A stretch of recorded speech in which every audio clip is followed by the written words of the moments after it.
Hi there, Patrick Malloy with the Zinc Food Service Group, and we're here today with Scott Schmidt from Looking Glass Hospitality.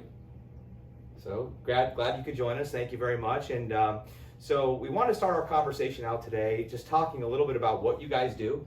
Tell us a little bit about your business, and then what I find really unique is you have a lot of different concepts. And I'm sure there's some differences from having a multi-units that are the same concept over and over again versus everyone being a little different. So maybe, Scott, you could take just a couple minutes and share a little bit about your company and some of your concepts, and then we'll see how the conversation goes from there. Sure. We started Looking Glass Hospitality Group in 2016, and the goal with the hospitality company was to have several different approaches to our business model. One was consulting, Okay. which is what I started off doing when I first started the company. I was consulting for several different groups, nationally and locally. And then we wanted to have a unique collection of independent restaurants. That was always our goal. We had no number in mind, no perfect formula. It was just we have a Rolodex of concepts that we love, that we want to do, and we just started as we found spots that we really liked. Our goal is we never try to fit a concept in a spot. We find a spot, and then that spot tells us from what competition is in the area, what the demographics are, that tells us, kind of centers us in on which one of our concepts makes sense for this particular location. So that makes sense. I mean, it's location, location, location. Start there and then build the concept around it? Correct. And then once we find the spot, we always try to tie the actual restaurant to the local community. Okay. So our first concept that we opened in 2017 was Tahona Kitchen and Bar, which was a taqueria and tequila bar in Summit Park. And that was a very modified version of a taco concept that we had. The original concept was not full. The original concept was full service, not limited service like we do at Tahona. But we only had 1,900 interior square feet at Tahona, so we had to modify a lot of things to make that space work. I was going to say I've been in that kitchen, and it's about the size of the office that we're in right now. It's amazing what you guys crank out of such a limited space. But like you said, great example. You found a perfect location, right? Because that area is so cool with the townhouses and condos and all the homes being out in the big field and concert venue. Yeah, and the city of Blue Ash did a great job with that development. It's really a unique space. So so that was our first concept. The concept we were supposed to do first, actually before that, was Clybourne's, which was it's actually SW Clybourne Company Provision and Spirits. And everyone just calls it Clybourne's, but the whole idea behind that was giving Mason a local restaurant that gave them a downtown urban experience without having to make the 40-minute drive. And it's appreciated. I live in Mason. Yeah. So I also love that most of that menu is gluten-free, which Correct. I think you cannot find a lot of selections in the area that have such. There's nothing on there that really you can't have. Correct. We did not initially start off with that as a point of differentiation. It was a function of our corporate development chef, Mark Bodenstein, who's he has a degree in food science. He's a molecular gastronomist. He's really into the science of food. And when we were working on a fried chicken dish, he was like, I can make this gluten-free and it'll actually eat like normal fried chicken. So he played around with that and figured out a way to make a really delicious gluten-free fried chicken. And in the first few weeks we were open, the response to that was so overwhelmingly positive. I had at least 5 or 6 young ladies cry eating it because they never thought they were going to be able to eat fried chicken again. Well, I can tell you he knocked it out of the park, and I'll give you a little story. I was there with my wife probably 3 months ago. So we went in, we had our favorite cocktail, Tahona. The Tahona. Right, which You've been nice enough to, we did a segment on that for Craft Cocktail Day. But anyways, we had a couple of those and the calamari and a couple of different hors d'oeuvres. And long story short, the food came and I was stuffed. And I got the fried chicken and mac and cheese. Yeah. So, which by the way, our server was fantastic. He had them package it up. We went home. I put it in the fridge. The next day, I come down, ready to have lunch. I remember I've got this whole lunch from last night. My 16-year-old son, at midnight the night before, ate the entire thing.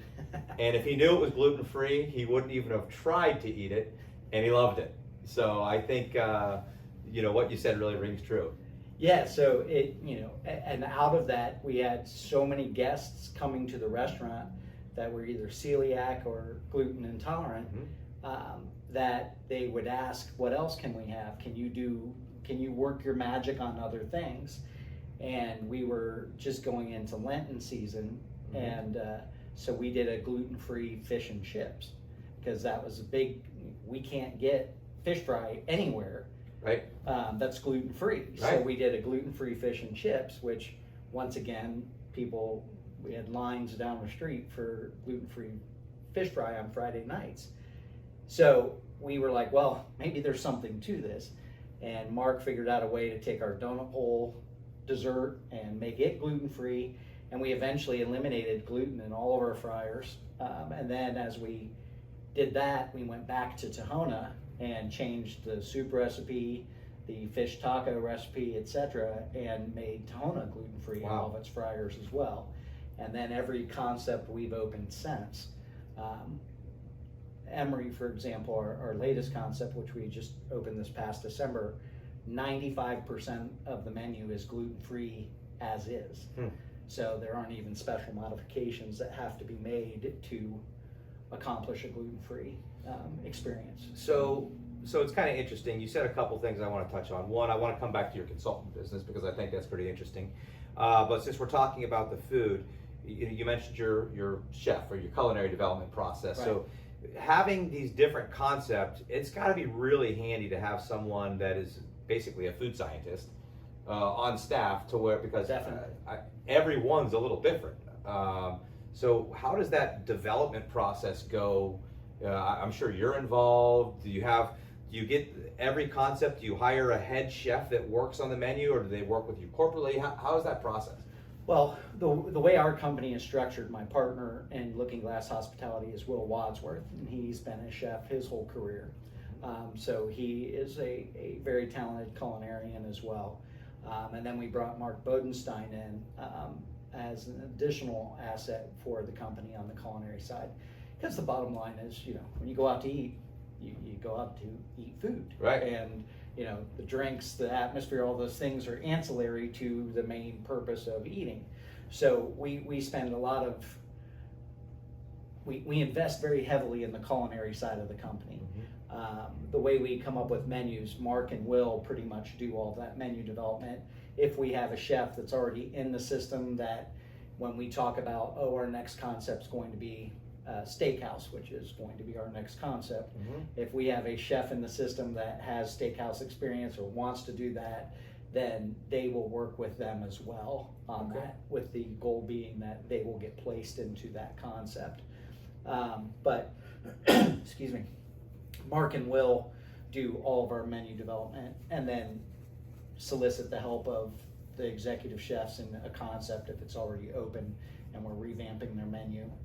So it is it is very challenging because the biggest obstacle is when you design a kitchen, you don't know what your station loads are going to be, what the product mixes are going to be, how things are going to flow off of equipment.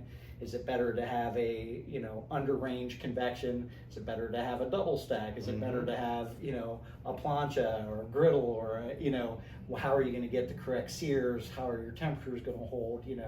There's all these things that we figure out as we are in our first few months of operations, and then when we go to open our next concept, we start all over again. So you're reinventing the wheel every single time. Yeah, even if you can't apply that cookie cutter approach to it. Right? Even if you're comfortable with the food that you're serving, I don't know what the guest preferences are going to be. Mm-hmm. You know, when we or the location side. Correct. When we opened Clybourne, you know, we bought a Baker's Pride double stack oven, you know, pizza oven, and you know, we had one oven that was for gluten free and one oven that was for, you know, traditional gluten, and we had no idea that flatbreads in a polished casual restaurant would be as popular as they are.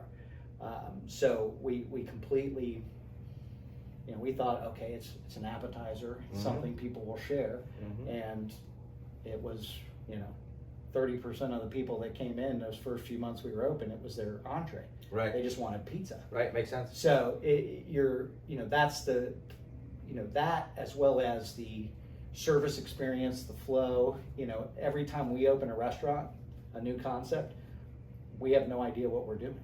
Right. So we're figuring it out as we go, and that's why we're so hands-on those first few months. I have to be there every day. Will has to be there every day. Mark has to be there every day, because we're looking at it from a you know, a 30,000 foot level and going, okay, this isn't working. Right. We need to change this. We need to move this. This dish has to come off of this station. This dish can't exist anymore. It's too many steps to pick up. It's jamming up our flow of kitchen and ticket times, and so there's a tremendous amount of work that happens in that first 3 months that we're open, and then we're oftentimes going, okay, we need to switch out this piece of equipment for something else, or we screwed up. This griddle is not big enough for what we need it for. Clybourne's, for example, you know, the hamburger that we serve there, the Clybourne burger, during COVID, we would sell 60 of them every Friday before 6 o'clock. Wow. Because people would order that many for carryout. And it's a 2-patty burger with a bun that all gets cooked on a 36-inch flat top. Yeah, you're running out of space quickly. You've got no place to toast buns. The whole griddle's covered in burger grease. You know, so you that is the biggest challenge with being a multi-concept company. Is every time you open a new concept, It's different. You really have no idea what you're doing, and you're figuring it out as you go.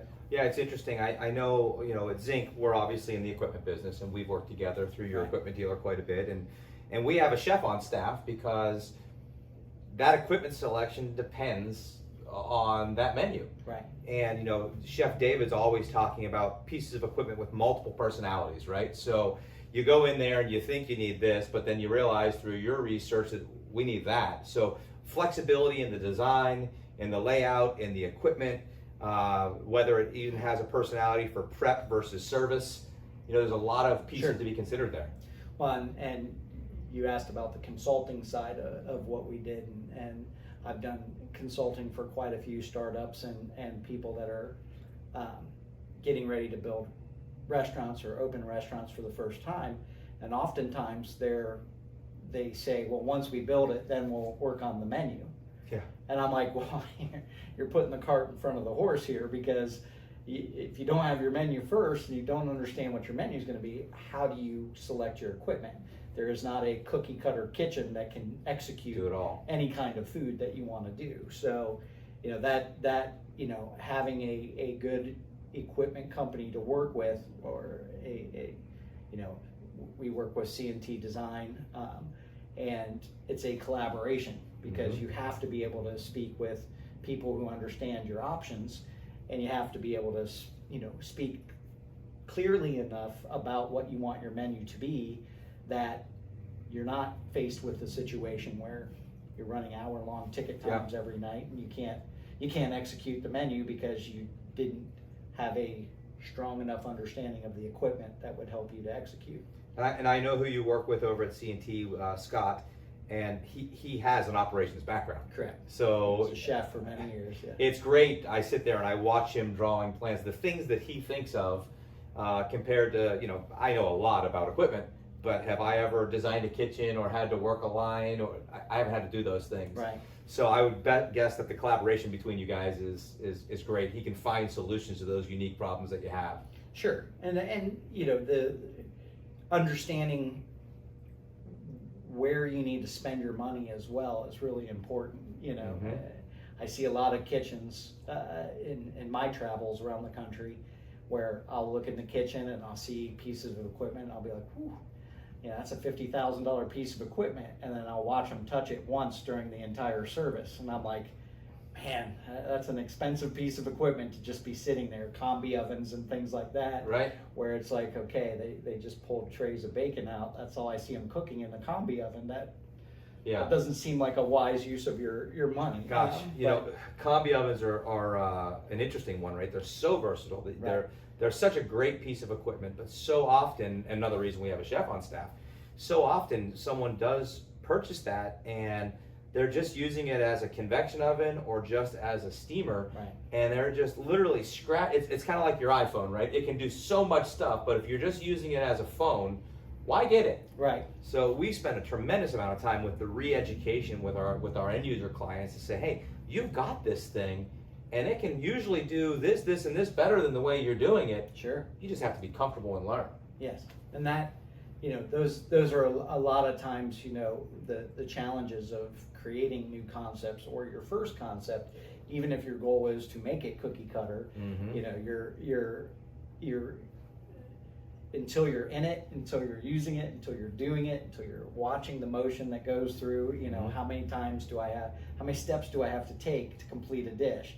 How many stations does a dish have to pass across to get to that end product, Right. and understanding how to, design your kitchen so that you have some flexibility to adjust a little bit, as you realize, man, our number one selling dish at Emory is the crab crusted walleye.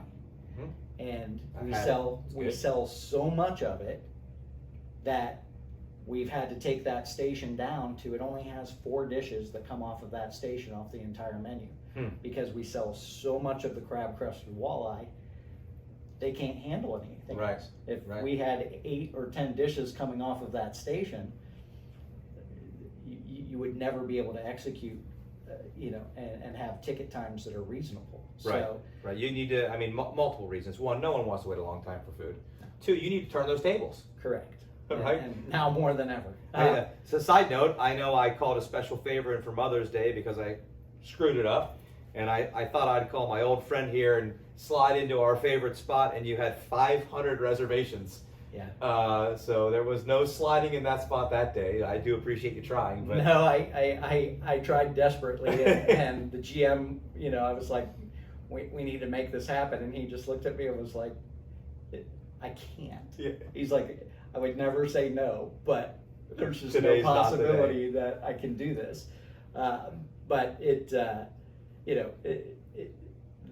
those are good problems to have. Gosh, I'm not sad about that. So. And you talk about the design of a kitchen, but it extends to the bar, right? So the worst thing you can have is a bartender that has to take 12 steps to draw a beer or to reach.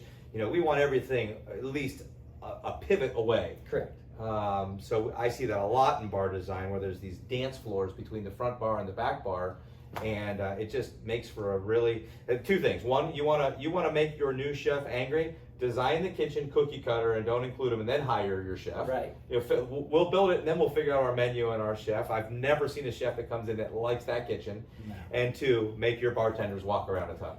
Yeah, when you design a bar, you really want it to be a cockpit. That's right. Where 99% of everything you do can be done with 1 step in either direction, and that. Same thing with station design with kitchen equipment. You don't want your cooks. I've been in some kitchens and they're beautiful, and they're these huge, spacious, beautiful kitchens. But then you watch them walk from saucier to, garde manger, and they're walking all over the place to complete a dish. And it's like, good Lord, that seems like an awful lot of effort for one dish to come out of the kitchen. I love that description, a cockpit. I've never heard, it makes total sense. I've never heard anybody describe it that way. I think I'm going to steal that if that's okay. Please do. But I think, when you think about, sports car design or, fighter pilots, they're locked in. Yep. And everything is just right there. I just love that analogy, a cockpit. Yeah, and when as part of our consulting services, if I go in and somebody hires me to help them design a bar or to revamp a bar or to work on a bar, that's one of the first things I look at is, if I need to make drinks, how many steps do I have to take? Mm-hmm. So, you have these long, shotgun bars, and the taps are all the way at that end, but the service well where all the servers pick up their drinks is at the opposite end. It's like,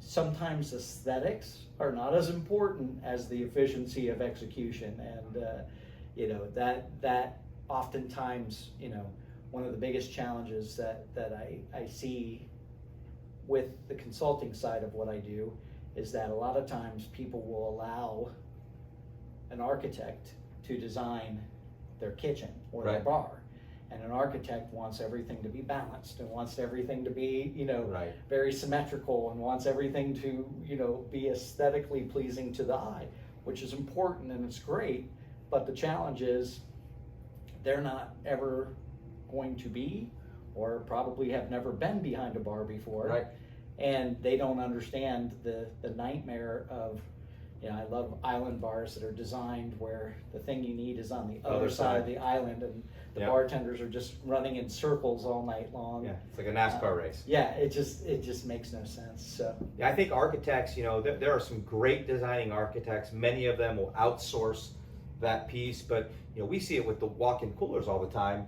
You can't build a walk-in like a wall. So some of the angles and corners and notch outs, when you get into real life, it just doesn't work that way. Right. So we love being able to get involved early with the kitchen equipment contractor, the consultant, the architect designer. From our standpoint, we're not transacting directly with them. We would the equipment dealer, but from a zinc perspective, if we can get involved early, it usually makes things a lot easier for us, better for the end user, and better for the architect or consultant. Absolutely, and that when we have a great architect that we use, drawing department, Ron Novak, and he's fabulous, and we love working with him. And he's one of the few architects that I've worked with in my career that actually understands the flow of kitchens and bars and things, but they do not design the kitchen for us. They do a footprint, they kind of put in placeholders, this is the kind of equipment where it can be, and then we work with CNT and with zinc, to design the actual kitchen, and then CNT provides that CAD for the architects to drop into the space requirements, and so it's a collaborative effort for sure. And then Will and Mark will work with Scott and be like, okay, we want this over here, this is more important here. So there's a lot of back and forth that happens during that design process, and after. I mean, honestly, it's even after we get all the stamped drawings and things, even after, I have personally, the Tahona kitchen we're opening in downtown Loveland right now is actually the 74th restaurant I've personally opened, where I've actually physically opened it. Wow. We forget things all the time, and we're like, wait a second, we didn't design the dish room with a shelf to put the clean dishes on.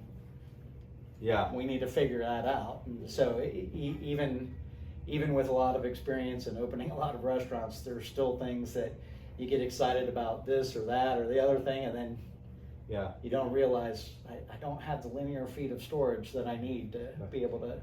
Where's my garbage can go? Yeah, exactly. And so there's oftentimes always those oops moments, but the greater flexibility you build into your kitchen, you're able to mitigate that. And we oftentimes, when we build our restaurants, we oftentimes add extra gas connections and extra water connections, so that if we decide we don't think we need a combi oven for this, and then we say, oh yeah, a combi oven would be very helpful, we already have it, because it's really hard to rip all the stainless steel off walls. You got that right. We run electric, plumbing, gas, and get it to fit. So we oftentimes will, as a safety net, put some extra in there. Put an extra, extra outlet, an extra circuit, an extra gas, an inch and a half, or we'll make sure that we have enough options that we can step it down if we need to, but I can't make a 3/4 inch gas line an inch and a half. That's pretty tough. It is little things like that are all the things you learn over time And, it's like using glass tender to build all of our bars and die Right. walls. Once you build a bar out of wood and you've had it for 5 or 6 years, you realize really quickly, I probably should have invested in stainless steel. Right. Because it Just absorbs all that stink and that bar smell that you Yep. so famous for all the older bars. It's a function of the wood. Right. And that is, so you learn lots of things as you go, and that's Well, one of the reasons. I think it's interesting what you just said, because as an equipment salesperson, right, I know every bell and whistle and all these things, and when you're a sales guy, it always comes out as an upsell, right? But I love working with experienced restaurateurs, because you see the value in those things, right? So my grandmother used to always use a phrase, "I'm too poor to buy cheap." And as a kid, I didn't know what that meant. I always kind of thought, wow, grandma's pretty stupid every time she says that. As I've gotten a little older, you find those areas where, I don't need to invest in this spot. Like you said, you pick and choose your battles. But with that experience, you find the places where you say, if I'm going to spend a little extra money, I'm going to put those extra drops in. I'm going to do the bar die wall. I'm going to create a flexible kitchen. I mean, you said you had so many iterations of a drawing, things that you forget before you even open. But what you said earlier was, even after you open, you're there from open to close for a year to a year and a half at every one of your concepts, watching, learning, and figuring out, how do we pull this out and put that in to make it more efficient? Correct. So that learning process really is ongoing for even a year after you're open. Yes, and it is, and that's certainly, I worked with Cameron Mitchell Restaurants for many years as director of operations for Cameron, and I saw him about a year ago in one of his restaurants, and he came over and we were talking. He's like, "How many restaurants have you got now?" And I had 4 at the time, and we were getting ready to build 2 more, and he was like, "Same concept?" And I said, "No." And he was like, "Man, I wish you had called me, because I would have told you, just build the same concept." Because the challenge of reinventing the wheel, just simple things you don't think about, training materials. Mm-hmm. Every restaurant has a completely different service standard, completely different way of doing things. So you can't just rip off one thing and send it out to everybody. When we have GM or chef meetings, the GM at Tahona is not going to be getting the same type of information as the GM of Emory. Right. It's a good point. 2 entirely different service style, right, execution. The quality's the same. They're both scratch. They're both, everything's made fresh. We don't even build freezers in our restaurants, and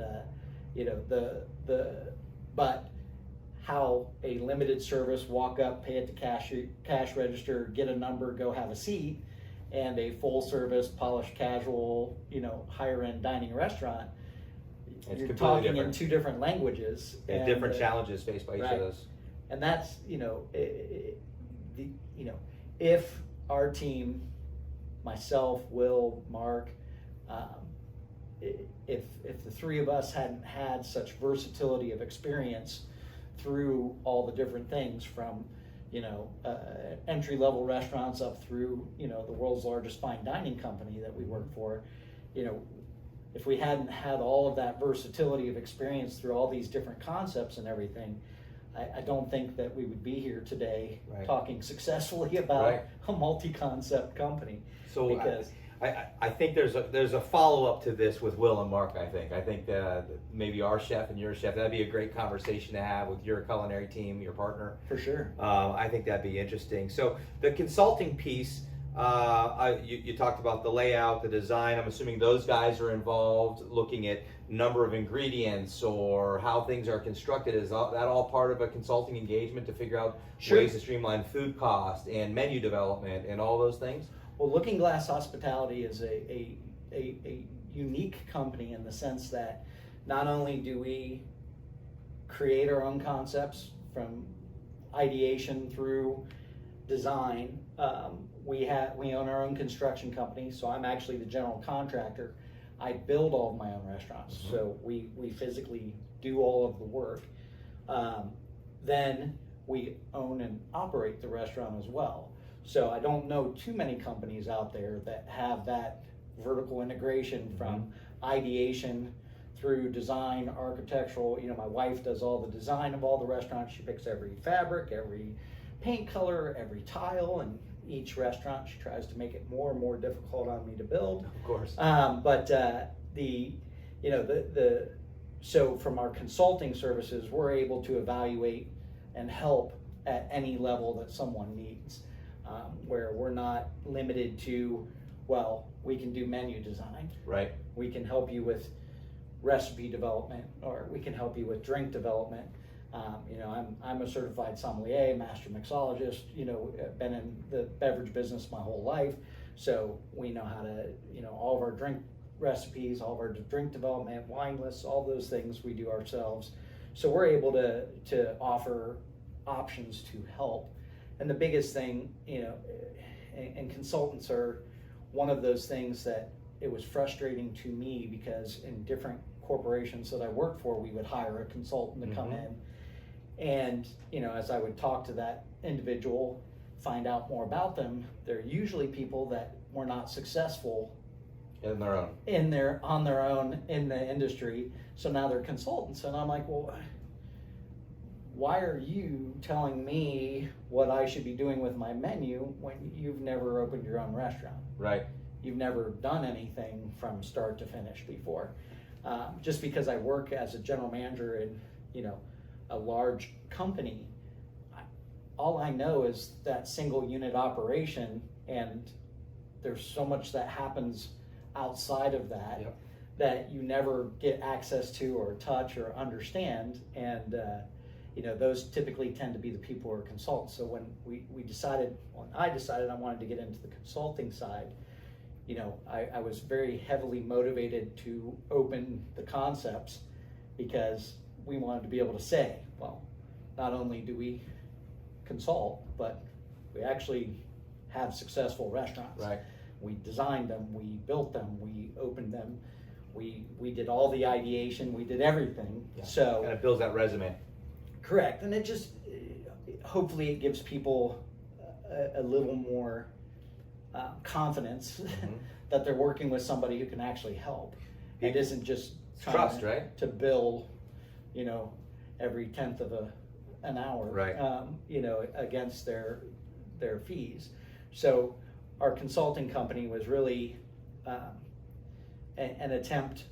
I personally wanted to start this company so that we could create fun, unique concepts. We wanted to really stay focused on the suburbs, because that was where you didn't see that happening. B, I wanted to be able to create a system that gave lots of people opportunities to grow in this industry.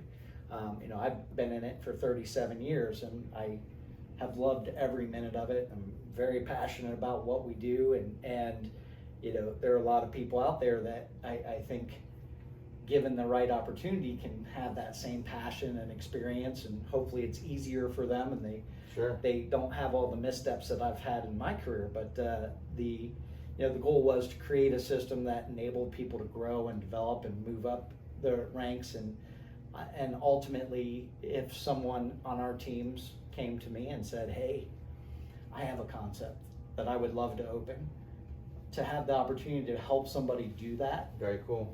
Finance it, help them understand it, help them do it, and then it's theirs. Sure. We get a small percentage for our efforts into it and helping them get there, but we handle the legal, we handle the payroll, we handle, whatever aspects of it that they would have no experience with, and it enables us to help them get where ultimately they want to be, where they own their own restaurant. Right.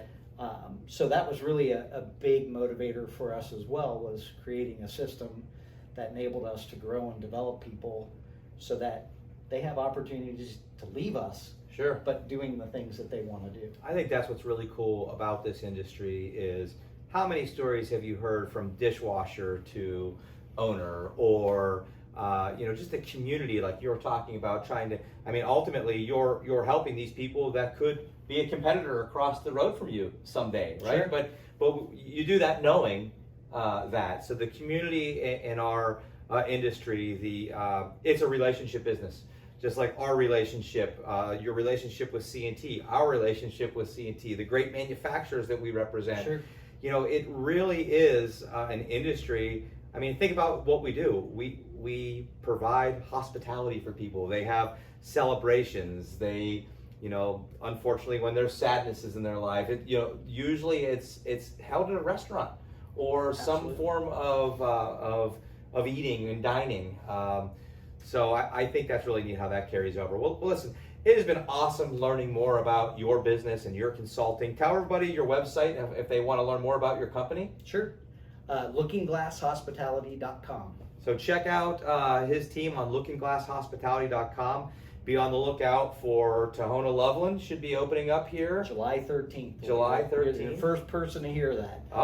We have not made it an official announcement yet, but July 13th is Tuesday, July the 13th is what we're setting our sights on. So if you're in the greater Cincinnati area, that's where we're sitting today, up in Mason, Ohio, just outside of Cincinnati. Check out that in Loveland, and be on the lookout for more concepts coming from Looking Glass Hospitality.